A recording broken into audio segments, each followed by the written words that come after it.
16 বছরের ছেলে রিহান খুব শান্ত স্বভাবের, বন্ধু কম, সব সময় একা থাকে। তার একটা অভ্যাস ছিল প্রতিদিন রাতে ছাদে উঠে তারা দেখা। সে বিশ্বাস করত একদিন তার জীবনে কিছু বদলে যাবে। একদিন রাতে হঠাৎ একটা উল্কা আকাশ থেকে পড়ল। রিহান অবাক হয়ে দেখল উল্কাটা গিয়ে পড়ল কাছের পার্কে। সে দৌড়ে গেল সেখানে, গিয়ে দেখে একটা মেয়ে মাটিতে বসে আছে। সাদা চুল, নীল চোখ, স্কুল ইউনিফর্মের মতো পোশাক।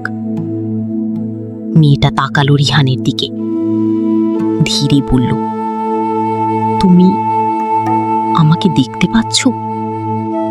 রিহান অবাক, হ্যাঁ, কিন্তু তুমি কি? মেয়েটা হাসল, আমার নাম খুশি, আমি আকাশ থেকে এসেছি। রিহান ভেবেছিল মজা করছে, কিন্তু হঠাৎ খুশির শরীর থেকে হালকা আলো বের হলো। চারপাশে ফুলগুলো বাতাস ছাড়াই নড়তে লাগলো। রিহান বুঝল সে সাধারণ মেয়ে না।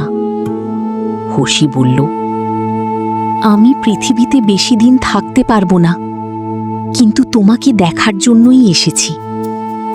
রিহানের হৃদয় ধক করে উঠল। আমাকে? খুশি মাথা নেড়ে বলল, হ্যাঁ, কারণ তুমি আমার ভাগ্যের মানুষ। ঠিক তখন আকাশে কালো মেঘ জমল, দূরে বজ্রপাত। খুশির মুখ গম্ভীর হয়ে গেল।